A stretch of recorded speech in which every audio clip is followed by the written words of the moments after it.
Memória Viva. Apoio Cultural. Crede Amigo do Banco do Nordeste. Há 15 anos ajudando você a crescer. Uma formiga em cena pode ser tão comovente quanto uma guerra atômica lá fora. Você alguma vez já sonhou em chegar à novela das 8? Poder e autoritarismo são questões que te incomodam permanentemente? Poder e autoritarismo. Olha, Rui, foi um momento apavorante. Você ficou magoado com ele por causa disso? No período de infância, sim, Rui. Menino ligado aos livros e meio fora do código da turma, eu tinha que fazer iniciação sexual atrasada, né? Será que ele enfrenta a menina? Será que ele gosta de menina, entende? Será que ele é homossexual? Tinha esse preconceito, né? Você tem alguma mágoa com a Igreja Católica?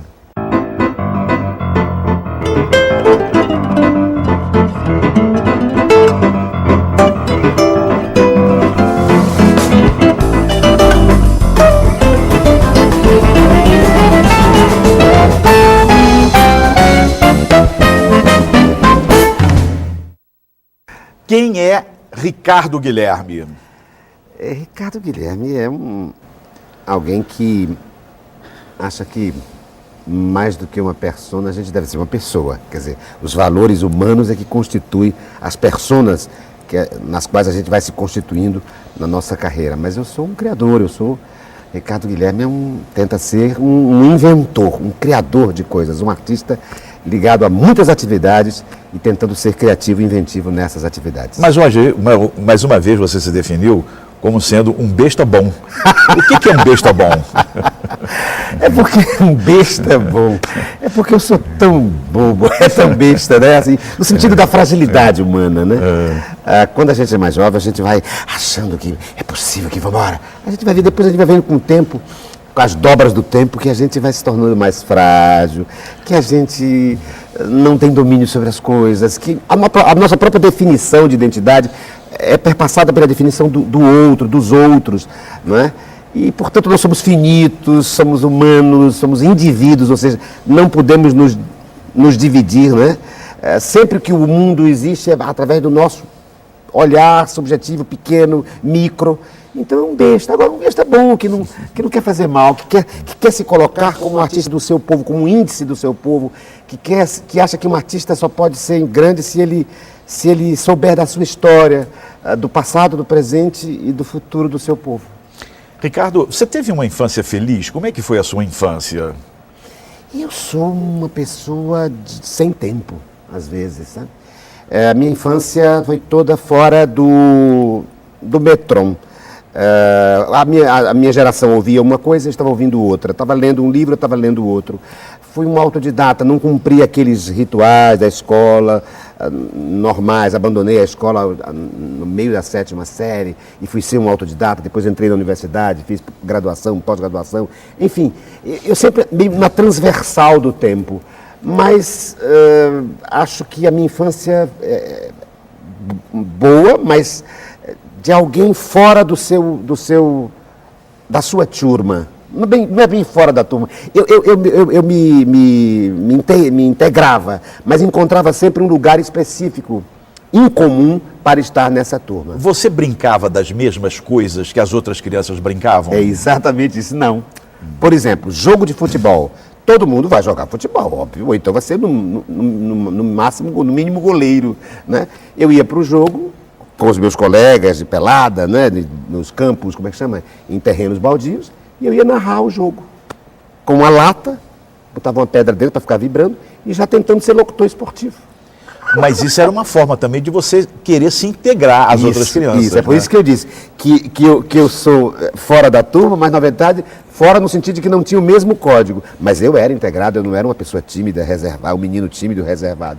Você acha que a sua relação com o rádio é uma coisa genética, que você descobria essa sua relação com a rádio? Não sei se genético, mas sim, na infância, desde a infância comecei a trabalhar. Todo mundo representa, né? Você escutava a rádio? Você sim. tinha uma empatia já com os meios de comunicação desde criança? Desde criança. Eu sou da primeira geração que viu televisão no Ceará, né? Eu nasci em 55 e a televisão surgiu em 60, portanto, eu fui um dos primeiros deslumbrados ali dessa geração com a televisão ainda em preto e branco, a TV Ceará Canal 2. Então eu vi televisão muito cedo, 5 anos de idade. Depois tive a sorte de conviver com a última geração que fez radionovela no Ceará, final dos anos 60, começo dos anos 70. Então eu sou realmente muito encantado com a mídia eletrônica, televisiva e com rádio. Por que é que o seu tio, o Guilherme Neto, um dos primeiros diretores da televisão cearense, proibiu a sua entrada na televisão? Porque ele dizia, esse menino tem vocação tem disciplina para ler, eu vejo que ele tem algum brilho no olhar, no interesse com isso, mas isso não vai dar em nada. Dizia para o meu pai, tirem esse menino daqui, proíbam de entrar nessa televisão, porque o máximo que ele vai poder ser, se continuar em televisão, é diretor da televisão, cargo que ele tinha. Ele dizia, eu não sou nada, eu sou um besta bom. Ele não queria isso para mim, ele queria que eu fosse estudar, que eu fosse, enfim, fazer uma outra carreira, achava que essa carreira era muito efêmera e muito sem futuro. Mas esse fato de deixou alguma marca, você ficou magoado com ele por causa disso? No período de infância, sim, Rui. Ficamos mal. Fiquei mal com meu tio, chegava 10 tios, né? Pedia a benção a cada um, e a ele eu me negava. Vai passar, coisa de criança. Uns 6 ou 7 anos fiquei com raiva dele, chorei muito, apanhei muito para não voltar para a televisão, e eu ia para os bastidores para ver as gravações, para tudo. Mas depois eu me reencontrei com ele, e hoje o Guilherme Neto é uma figura tão linda na minha vida, ele é um homem tão especial, tão incomum em inteligência, em brilhantismo. Ele me convidou quando eu tinha 18 anos, com um gesto de grandeza extraordinário. Disse, olha, eu proibia de fazer televisão aquele menino, mas eu não posso interromper a carreira, a vocação, a paixão de um homem. Você já é um homem. Portanto, eu vou contribuir para isso. Vamos, venha para a televisão. E aí me disse que ia nascer uma nova televisão no Ceará, que era a TV Educativa, Canal 5, né, que hoje é a TVC, Canal 5. E ele disse, vá para lá, vá fazer testes. E eu fui para fazer um teste para locutor e eu sou a primeira voz da televisão educativa do estado do Ceará, como locutor de cabine, e também um dos rostos, uma das presenças da primeira emissão de televisão em cores no Ceará. O que é o teatro radical brasileiro criado por você? O teatro radical brasileiro é uma poética, é um modus faciendi, um modo de fazer, é uma poética, é um sistema, é uma metodologia que faz um recorte do teatro, entende o teatro não na sua diversidade das situações, mas procura dramatizar, que procura teatralizar, não é? O átomo daquela peça. A gente, quando vai montar uma peça, a gente se pergunta qual é o átomo da peça, qual é o conflito fundamental daquela peça. E a cena é feita por uma expressão deste átomo, né, que vai se repetindo ao longo da peça e procurando novas nuances, novas derivações daquela ação fundamental. É um teatro minimalista, reducionista, sintético, que procura ir ao âmago das coisas. É um teatro causal, que vai às causas e não aos efeitos das peças. E por que você sentiu essa necessidade de criar um método de teatro exclusivamente seu? Os outros métodos existentes não eram suficientes para você?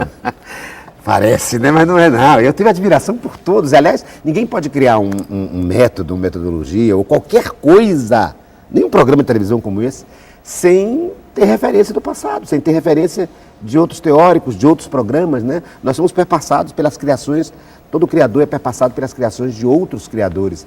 Então, o meu teatro radical é influenciado por vários pesquisadores, o Brecht, o Boal, não é? Agora, eu estava muito incomodado nos anos 80, no final dos anos 80, talvez tenha sido isso, Rui, muito incomodado com esse teatro cheio de efeitos e raio laser, entendeu? Onde o ator virava quase um figurante e o aparato tecnológico se sobrepunha à atividade humana. Talvez isso tenha me levado a fazer um teatro mais antropocêntrico, mais ligado na figura humana, despido de todos os outros recursos que não fora a presença do ator. E a outra coisa é que nos anos 80 eu já estava concluindo um período enorme de viagens pelo mundo inteiro, por países em desenvolvimento social muito diferentes um do outro.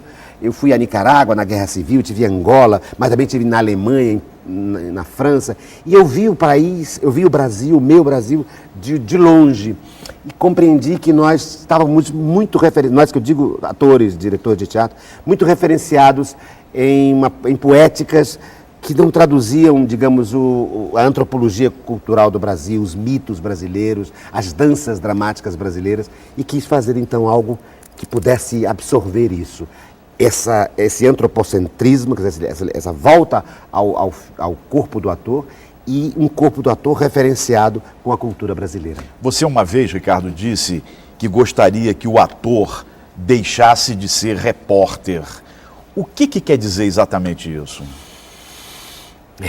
Eu disse e reafirmo aqui, quer dizer, que o ator não pode ser simplesmente como parâmetro a realidade, ele não pode ser um mimetizador do real. Ele tem que ser um poeta. Eu dizia que deveria deixar de ser repórter para ser um ator poeta, ou seja, alguém que inventa.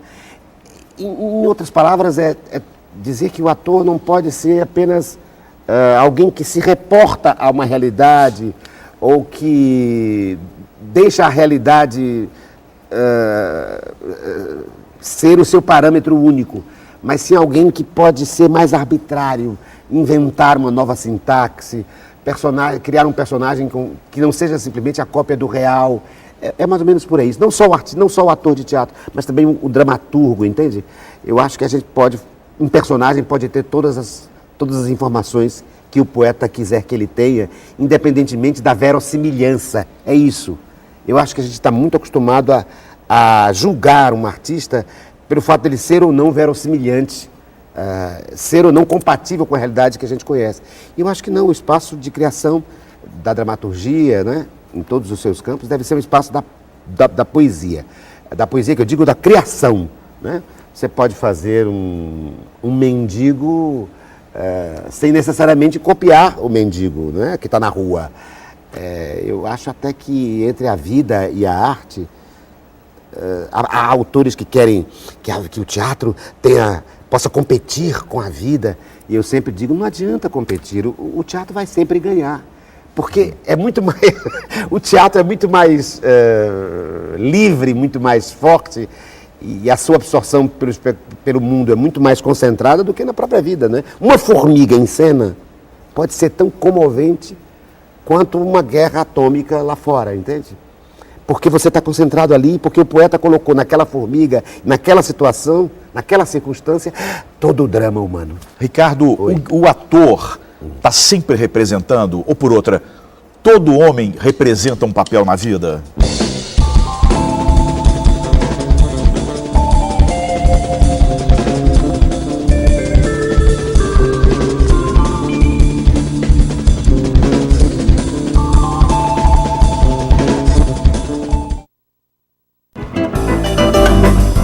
Memória Viva. Apoio. Ricardo, o ator está sempre representando, ou por outra, todo homem representa um papel na vida? Sim. Representa não no sentido de ser falso, mas no sentido de você se ater a algumas circunstâncias, né? Você, por exemplo, agora como apresentador, você acho que não se permite ser exatamente como se estivesse sozinho no seu apartamento, no banheiro, fazendo a barba. Não, eu sou igualzinho. Não, eu sei que você é extremamente espontâneo. Eu também, aqui, falando, gesticulando, sou eu. Isso aqui também sou eu. Mas a gente tem umas certas circunstâncias que são não é, que são demarcadoras de determinados papéis sociais, o que o outro pensa. Você aqui é um jornalista, é diferente do amigo querido da boemia, que pode se permitir dizer alguma coisa até politicamente incorreta, porque sabe que está ali na intimidade, que eu, que sou seu amigo, não vou te criticar, vou entender a circunstância que você está dizendo. Enfim, são momentos, eu acho que é próprio do homem representar. Veja, o teatro está sendo utilizado há muito tempo já pela educação, pela psicologia, não é? É impossível ser, dizem alguns autores, que nós temos instinto de teatralidade. Porque é impossível ser gente sem representar papel. Por exemplo, uma criança, o que ela faz? Ela brinca. O que é brincar? Brincar é representar. É tentar fazer o papel do outro, se imaginar numa situação e se colocar, entre aspas, naquela situação, brincar de médico, brincar de ser mãe. A menina usa o sapato alto da mãe e se sente uma mulher que ela ainda não é, que ela ainda vai ser. O menino atira no outro brincando de bang bang, sei lá, e o outro morre, de repente reenvivece. Quer dizer, nós estamos treinando papéis, treinando situações, treinando alteridade. Não há nada mais importante do que a gente descobrir a alteridade. Voltando ao início da carreira, Ricardo, você sofreu muito preconceito pelo fato de ter escolhido ser ator? Ainda havia, no final dos anos 60, e sobretudo porque eu escolhi muito cedo. Eu, com 13 anos de idade, já estava ali como contra-regra de rádio da Ceará Rádio Clube. Ainda era algo associado, por exemplo, aos homossexuais, né? E veja, eu estou dizendo isso porque eu escolhi muito cedo, então eu era um menino ainda não era um adulto, né? Ainda não era um homem, eu era um adolescente, né? Um adolescente aí com 12, 13, e alguém ligado à poesia, nos grêmios estudantis, dizendo poesia, mostrando poesia às meninas, lendo romance, muito ligado às meninas, porque as meninas são muito mais sensíveis, né, do que na cultura nossa, do que os homens. Os homens eram treinados para beber, para fumar, para enfrentar a briga na rua.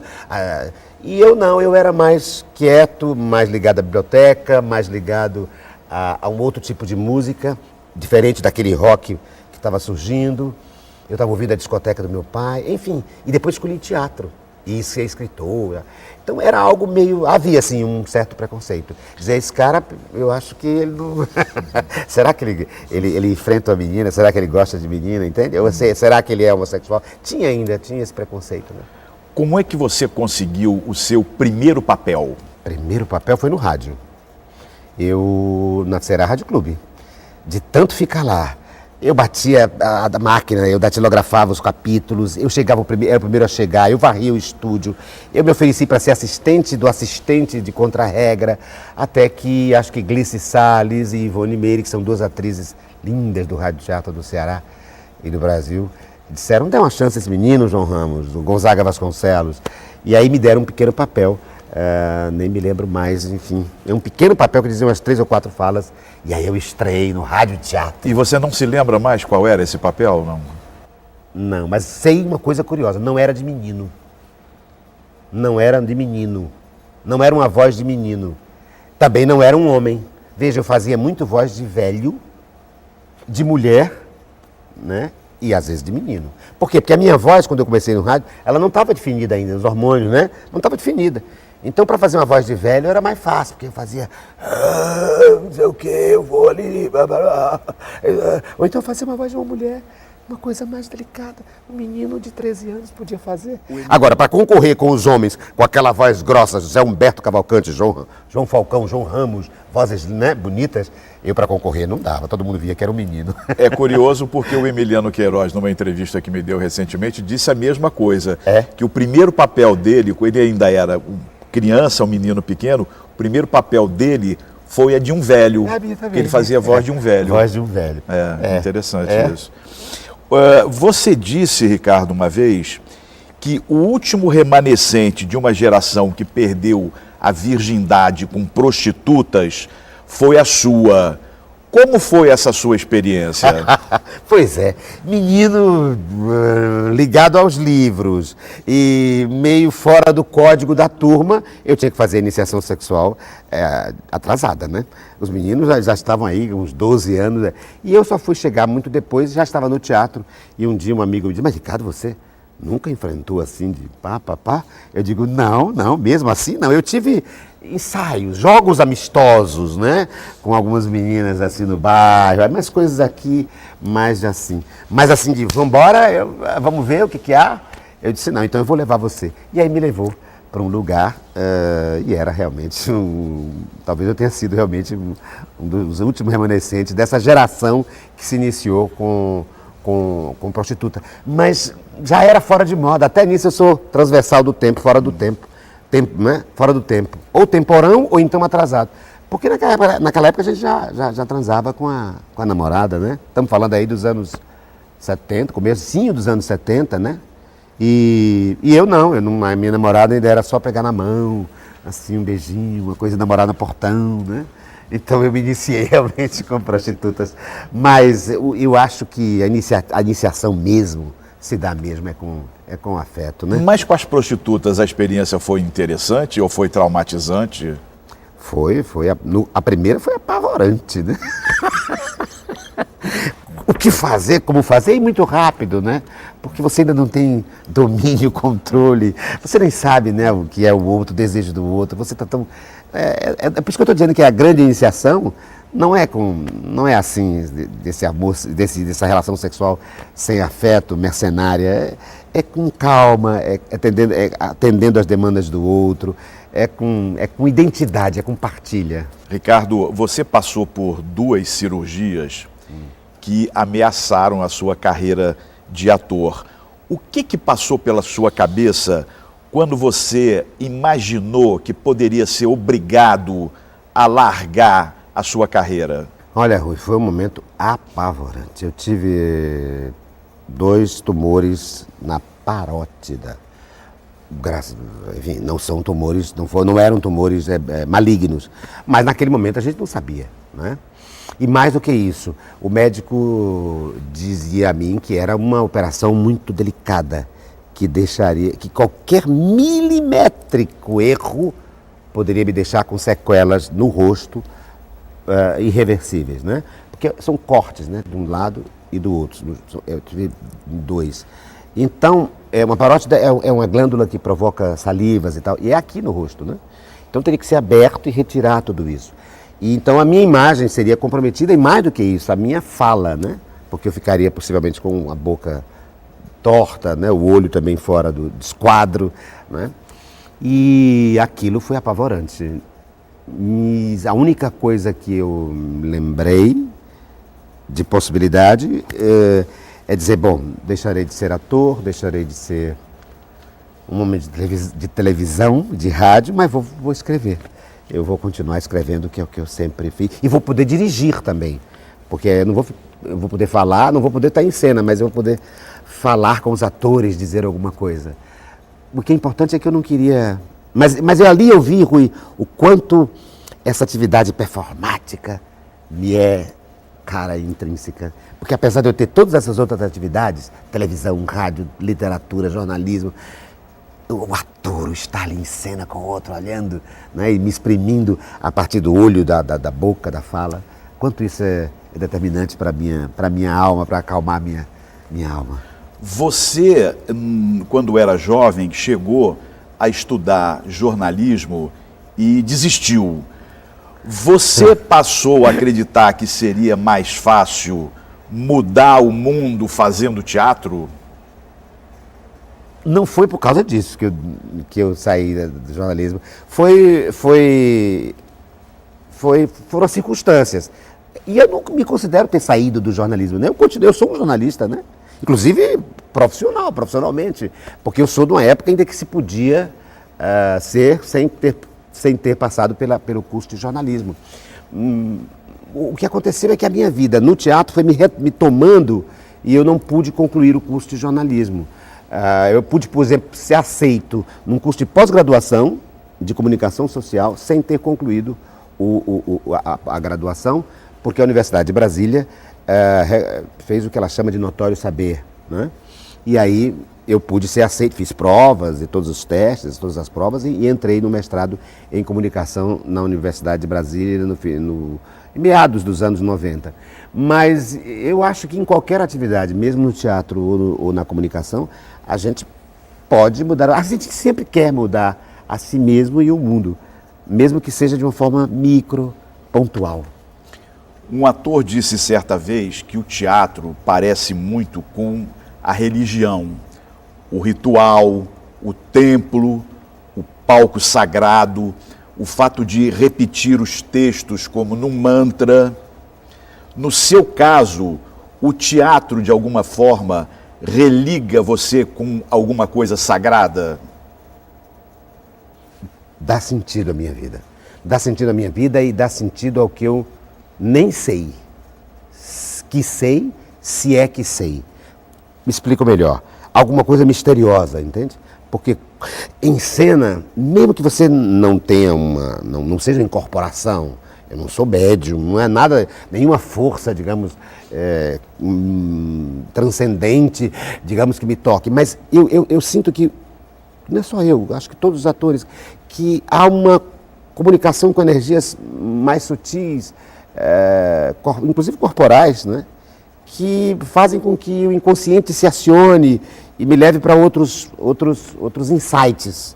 Então, nesse sentido, sim, é uma religião no sentido de uma força desconhecida, porque você só sabe depois que faz. Mesmo que tenha treinado, mesmo que seja um cara como eu, metódico, racional, que tenta ser racional, que fez um método, né? Fez uma estrutura, uma poética para poder fazer, que é um professor, que é o meu caso. Mesmo assim, na hora do vai, acontece o inesperado, a paixão dentro daquilo que está estabelecido no rigor. Mesmo assim, desponta o imponderável, o inexorável. Você alguma vez já sonhou em chegar à novela das 8?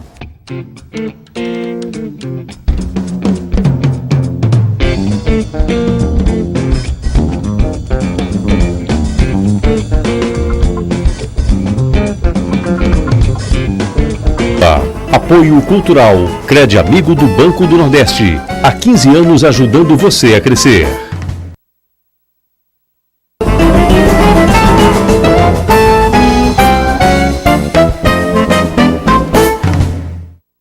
Você alguma vez já sonhou em chegar à novela das 8?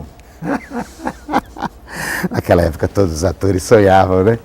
Eu sempre gostei de televisão, adoro fazer televisão. Mas é engraçado, hoje eu gosto mais de fazer televisão aqui assim, fazendo meu programa de televisão e não sendo ator, aquela estrutura. Mas sonhei sim, como adolescente, né? Como adolescente eu sonhava. Ai, com Araceba, antes ainda da Globo, TV Tupi. Nino Italianinho, Antônio Maria, Sérgio Cardoso, Cacilda Becker, né? Eu sonhava como pré-adolescente. Vou estar aí, vou fazer, treinava novelas, treinava diálogos. Eu escrevi novelas para rádio, eu escrevi novelas para televisão, vivi disso. Depois, já maduro, me transformei num profissional de televisão, inclusive novelista. E fiz novelas aqui, né? E aí tem um caso interessante. Recentemente, estava eu em casa, o telefone me toca. Toca. Eu atendo. E quem é? O cara, esse aqui é da Globo. Eu pensei que era brincadeira. Eu pensei que era algum amigo fazendo gozação comigo. Ricardo Lemos está sendo convidado para fazer um especial na Globo. Isso é mesmo, era verdade mesmo. E para fazer um papel que não era nordestino. E não era para ser gravado aqui, era para ser gravado no Rio. Mas tem tanto ator no Rio. Não, meu diretor viu você. Negócio de internet, entende? Internet, informações. Hoje as informações circulam. E o cara me viu e disse que queria... E resultado, foi uma confusão, umas 2 semanas de negociação, e ele disse que... E eu fui.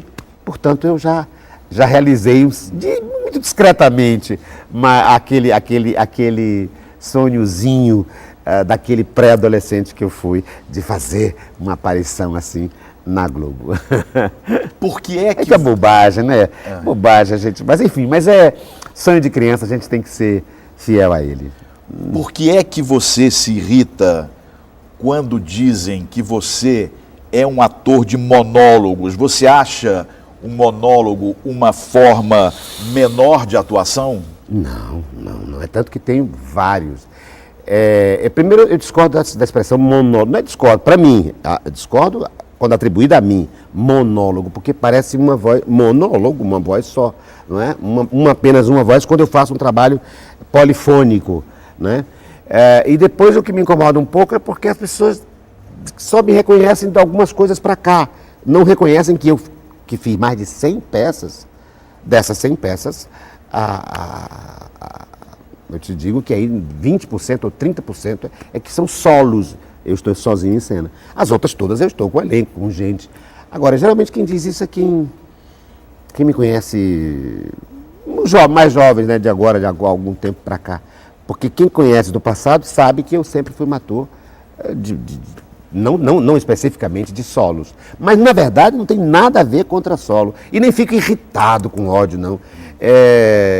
Eu reconheço que tenho feito muitos, bem uns 10 solos. O solo virou uma atividade quase política, uma maneira de eu falar no meu próprio nome, de dizer o que penso. Eu mesmo escrevo o texto e posso me posicionar sozinho em cena num diálogo com o público. Mas você também talvez faça mais espetáculos solos porque você pode encontrar algum tipo de dificuldade de encontrar bons atores no Ceará com quem contracenar? Não.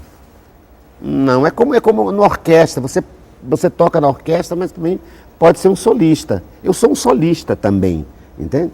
Mas não por falta de opção, dizer que no Ceará não tem quem possa contracenar, que é isso. Tem grandes amigos e grandes atores e atrizes, com os quais, inclusive, já contracenei. Agora mesmo, acabei de fazer um espetáculo, chamado Maria de Araújo, com uma atriz jovem, né, chamada Maria Vitória, que é uma atriz tão linda, tão intensa, tão densa. Estou contracenando com ela e o que é mais grave, eu só apareço à sombra.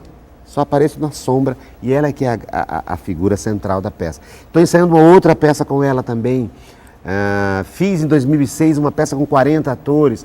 Enfim, e com jovens atores. Alguns deles foram meus alunos no curso de teatro da Universidade Federal do Ceará.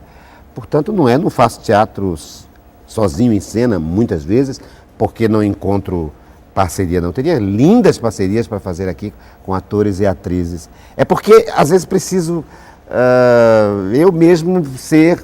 Isso começou porque eu fui cobaia de mim mesmo. Eu acho que uma teoria no teatro radical, só pode ser teoria depois que é prática. Quer dizer, quando você experimenta. A teoria é uma sistematização de uma prática. Você tem um insight, você tem uma eureka, mas depois você vai ter que experimentar isso. E eu fui experimentar o teatro radical no meu próprio corpo para poder ter memória corporal, para poder repassar isso para vários grupos. E hoje eu trabalho com vários grupos. O que às vezes me incomode nessa história de o solo, é porque me colocam como uma pessoa, essas pessoas, pode ser que seja isso que me irrite, isolada, separada, autossuficiente, soberba, que não é. Quem me conhece sabe isso. Eu adoro trabalhar com todo mundo. Eu sou orientador de encenação, de dramaturgos. Eu sou psicanalista, entre aspas, de uma série de pessoas, às vezes até mais velhas do que eu, psicanalista entre aspas, né? Assim, confidente, de ouvir, de conversar, de ponderar. Então, eu adoro gente, eu adoro pessoas, adoro trabalhar com gente e conversar e me meter. Se for o caso, eu já vou me meter aqui nesse programa. Dizer, será? Eu fui olhar, você viu que antes do programa eu fui olhar como é que estava a imagem, entendeu? Eu gosto. Apareceu a Margarida, peça que discursa sobre o poder e o autoritarismo, vem sendo montada por você há mais de 30 anos. Poder e autoritarismo são questões que te incomodam permanentemente? Poder e autoritarismo, sim. São duas questões fundamentais. Uma das questões fundamentais. Um sistema, enfim, a opressão, né? A opressão, a hegemonia truculenta. Isso é tema que me mobiliza. Eu acho... Por isso, talvez que me irrite quando essa ideia do isolado e do autossuficiente, porque eu acho que é uma burrice se achar autossuficiente. A gente só aprende com o olhar do outro, com o livro que o outro escreveu, com o poema que o outro escreveu, com a peça que o outro escreveu, com o programa que o outro fez. Enfim, é com a convivência. Não é porque a gente é altruísta e Madre Teresa de Calcutá, não. Isso é a própria experiência humana, é interrelação, é tentar se colocar no lugar do outro, é tentar fazer com que o outro se coloque no seu lugar para que a gente possa pactuar ali um encontro, uma convivência.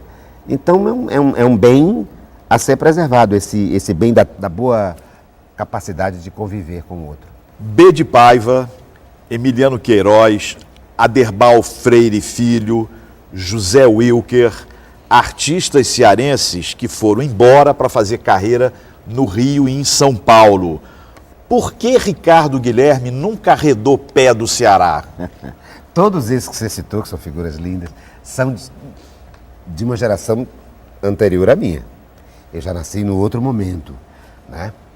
Eu me senti sempre que ia para um outro lugar, mesmo que fosse para fazer uma temporada, sempre me sentia estrangeiro.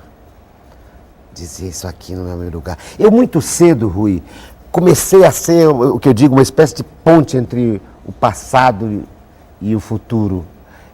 Sempre me coloquei, acho que até inconscientemente, como um índice da história do meu povo. Queria, entende? E eu acho que isso me fazia me sentir estrangeiro em qualquer outro lugar.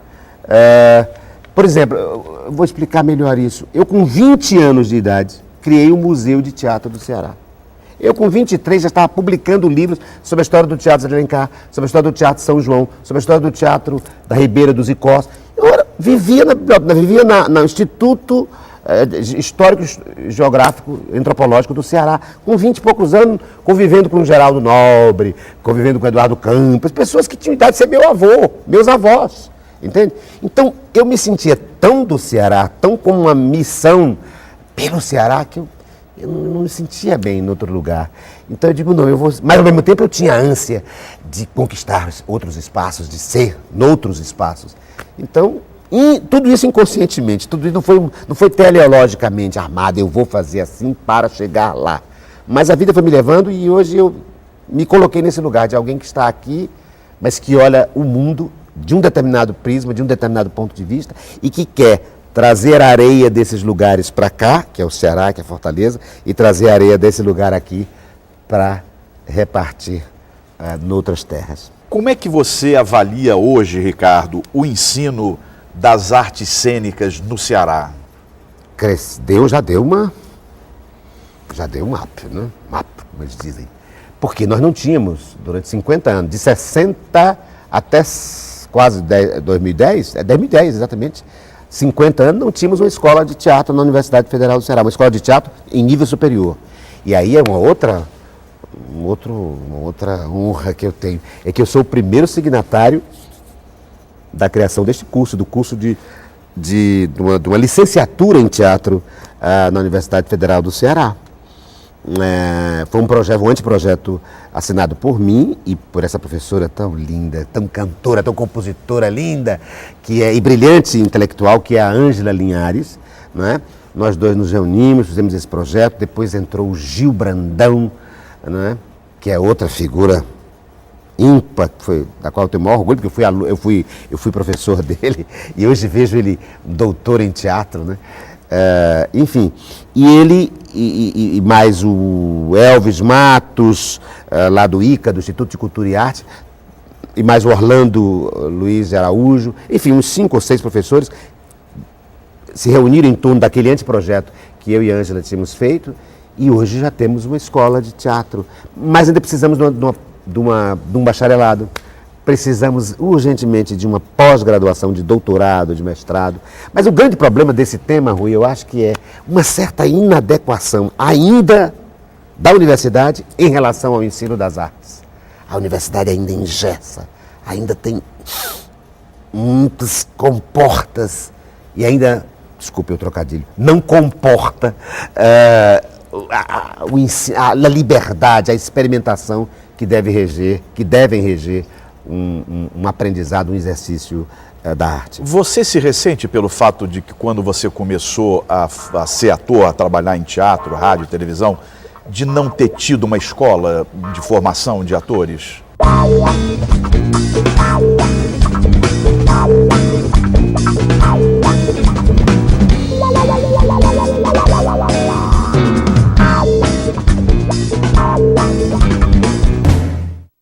Você se ressente pelo fato de que quando você começou a ser ator, a trabalhar em teatro, rádio, televisão, de não ter tido uma escola de formação de atores? Quando eu comecei em 69, 70, já tinha o curso de arte dramática, que era um curso livre de 3 anos, mas eu não fiz. Depois fui ser professor desse curso. Eu não fiz porque naquela época eu não tinha, quando comecei em teatro, eu te disse, comecei em teatro, rádio e televisão, eu tinha 13 anos, né? Eu não tinha nem concluído nessa época o primeiro grau. Então eu não podia, aliás, o segundo grau. Eu não podia concluir, eu não podia entrar no curso de teatro da universidade porque eu não tinha concluído o segundo grau. E eu fui fazendo paralelamente. Agora, é claro que é uma lacuna, não é? Sempre, você não tem numa cidade um espaço para poder fazer um estudo formal numa escola. Mas eu fui fazendo de forma paralela, de forma autodidata, fazendo pequenos cursos, lendo. Eu acho que a pessoa tem que querer saber. Eu ia para uma conferência, alguém falava de um nome, eu dizia, não conheço esse cara, quem é esse cara? Ia lá, que livro é? Onde é que eu conto? E não tinha internet, entende? O que eu estou querendo dizer é que eu estou permanentemente em formação. Se atualizando. Atualizando, aprendiz. E mais do que me atualizando, eu estou tentando estar além da atualidade. Porque, como já disse o Eugênio Ionesco, estar atualizado já é um atraso para um artista, entende? É preciso estar sempre na frente. Eu acho que um artista tem que estar atrás, ao lado e à frente do seu tempo. Atrás no sentido de estar ligado à história, à antropologia, ao passado, às raízes desse povo e do seu tempo. Estar ao lado no sentido de estar solidário com as demandas aqui, a atualidade, o atual, o atualizado. Mas também estar à frente no sentido de dizer, às vezes, às cegas, como um poeta cego, ou como um guia cego, para onde a gente pode ir, o que a gente pode transformar o atual e o hoje. Você se sente à vontade com o atual modo de produção de teatro brasileiro, baseado em editais e em leis de renúncia fiscal? Em parte. Vou dizer por que em parte. Em parte, por quê? Porque o Estado tem uma obrigação, está lá na Constituição, né, de compromisso com a produção cultural do povo, da educação. Mas, por outro lado, esse mecanismo tem colocado muitas vezes a produção cultural do país nas mãos das empresas, dos departamentos culturais das empresas. Em outras palavras, é preciso que o Estado tenha um olhar para aqueles que não podem nem chegar na empresa, para aqueles grandes artistas que não sabem nem fazer um projeto. Há muita burocracia e há uma leva enorme, ou levas de artistas que estão à margem, inclusive dos editais. Artistas populares extraordinários, poetas, gente mais sem produtor. Hoje você não pode ser um artista sem ter um captador de recursos, sem ter um cara que sabe fazer até informática, enfim. E isso vai deixando uma boa parte dos artistas à margem. Artistas tão preciosos. E acho que o Estado tem que olhar de uma forma para essas pessoas, de uma forma mais generosa, mais justa, mais do que generosa, mais justa. Porque essas pessoas não têm os aparatos, não têm os holofotes, e elas precisam ser descobertas. E mesmo aqueles que parecem que têm holofotes, têm muitos problemas. Eu vou dar um exemplo de um artista que tem problema, que tem milhões de projetos e não conseguiu realizar. Eu. Olha, imagina, eu tenho um centro de pesquisa, um centro de pesquisa iconográfico sobre a história da televisão do Brasil, sobre a história do rádio e do teatro do Nordeste. Mas é milhares a perder de vista. Programas, fotos, cartazes, tudo isso tinha que estar digitalizado. Eu preciso de recursos para fazer isso. E não sou eu que vou fazer. É uma equipe enorme que tem que ser feita, né? Eu costumo dizer, eu sou maior do que eu mesmo. Rui. Quer dizer, o meu corpo não dá conta, o meu tempo, a minha vida não dá conta de tanta coisa que eu queria fazer e não posso fazer. Exatamente por isso. Porque às vezes não tenho os apoios, os aparatos de produção. Sou só o poeta da imagem, da loucura, da pesquisa, da paixão, mas não tem o bandido. Tem que ter o artista e tem que ter o bandido para trazer as coisas reais, as condições reais de produção. Bandido, entre aspas, estou fazendo uma analogia entre o herói e o bandido, o artista e o bandido dos filmes de Bang Bang. Foi você quem traduziu para a família do Frei Tito as cartas escritas em francês em que os padres dominicanos narravam as circunstâncias da morte dele, que se suicidou depois de passar por várias sessões de tortura. Como é que foi esse episódio?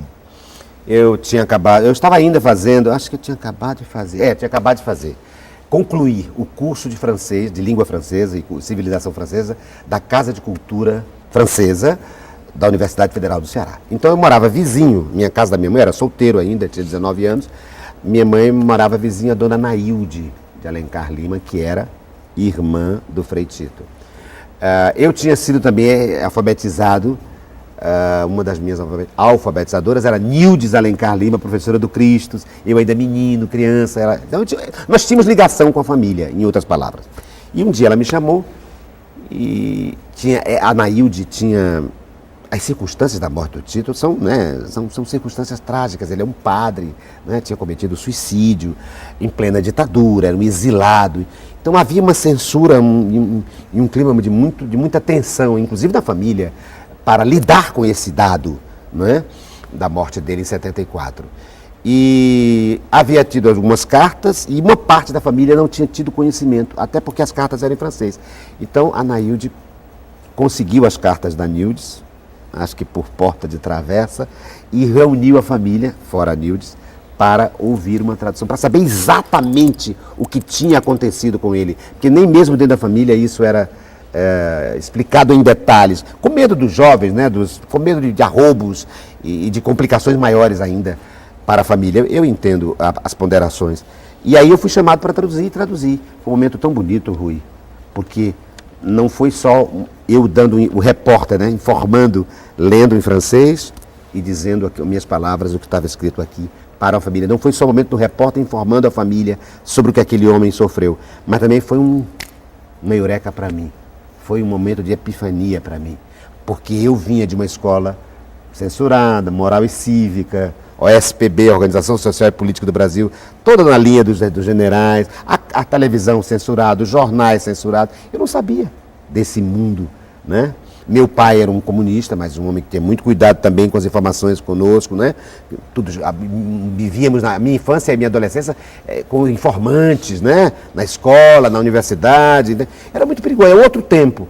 E aí, eu ali, lendo as cartas do Frei Tito, mais do que informar a família, eu me informei sobre um passado, e aquilo ali muda a minha cabeça aos 19 anos, muda a minha visão sobre o Brasil, sobre a história, sobre a escola, sobre mim mesmo e sobre o meu teatro, sobre a minha literatura. Porque aí eu fui me procurar as pessoas que poderiam me informar mais sobre esse outro lado da política, desse momento trágico. Portanto, o Frei Tito depois virou meu biografado. Eu escrevi uma peça para contar a história do Frei Tito, que vai ser montada de novo agora em 2012. Ricardo, Oi. Você foi processado por um grupo de católicos por causa de uma das suas peças. Você tem alguma mágoa com a Igreja Católica? Não, eu sou um brasileiro de formação católica, minha mãe, né? A minha infância toda. Eu até hoje tenho hábitos de católico, né? Pequenos hábitos, mas enfim, não sou aquele católico praticante, mas embora seja aberto, né, a todas as religiões, estudar todas as multiculturalidade das religiões. Mas não tenho mágoa, até porque não foi a Igreja Católica, né? Foi um grupo de leigos que se sentiu ofendido, que não viu a peça, não fez como São Tomé, ver para crer, e já condenou antes sem ter pedido, como na Santa Inquisição, vistas do processo. Quer dizer, viu uma notícia de uma peça no jornal e achou que aquilo era a coisa e desvirtuou, não soube nem ler o jornal, porque o jornal não dizia isso. A acusação é de que eu teria cometido o ato de sacrilégio por ter falado mal, ter dito palavras pesadas contra Maria, mãe de Jesus. Quando a peça não é nada disso. A peça é sobre uma prostituta chamada Maria, né? Que havia intertextualidades com o ato sagrado do sexo. Era uma peça que lutava pela prevenção, né, contra a AIDS, quer dizer, que falava que as pessoas deviam se preservar, né, pelo uso do preservativo, da camisinha, para que elas não pudessem contrair. Era um ato de amor à vida. Isso foi 30 de novembro de 1999, e os caras não assistiram a peça e já começaram a condenar e me processar. Eu fiquei 1 ano processado como sacrílego, porque tem no Código Civil, por incrível que pareça, tem. E quiseram proibir a peça. Eu fazia a peça eu tive que pedir a proteção de alguns policiais para ficar na porta, porque as pessoas me ameaçavam invadir, sem ter visto a peça. Porque quem foi ver a peça, fizemos uma campanha enorme, levamos religiosos e pessoas da mais alto gabarito para dizer, não, a peça não é nada disso. Fiz a minha defesa, a Anistia Internacional, através do Arimar Rocha, me defendeu, eu recebi o apoio internacional e, enfim, fui absolvido. Não só eu, como a atriz que fazia a peça, porque o texto era meu e a atuação era dela, a Eugênia Siebra, e o outro diretor da peça, que era o Carlos Cardoso. Fomos absolvidos e aquilo criou uma jurisprudência, né, para impedir que a censura voltasse ao país em pleno final do século XX. Qual é a última cena que você pretende encenar na vida? Você tem medo do último ato? Qual deles? O da vida ou do palco? Da vida. Ah, da vida tenho. Gostaria que fosse uma cena, né? Um dia eu tenho uma piada com o cara, eu acho que essa piada cabe comigo, cabe em mim. Diz que o cara diz, o que você quer que as pessoas digam de você quando você estiver no velório, né? Aí o cara, eu queria que dissesse, como ele foi um bom pai. Aí o outro, não, eu queria que as mulheres dissessem, como ele foi um bom amante, saudade dele, né? Aí o outro, e você calado, o que é que você gostaria disso? O que eu gostaria que as pessoas dissessem no meu velório é, olha, ele está vivo, ele está se mexendo, morreu não. Esse sou eu. Eu queria que a última cena fosse cena e não verdade, mas eu sei que é finito. Ricardo, muito obrigado. Obrigado a você, Rui.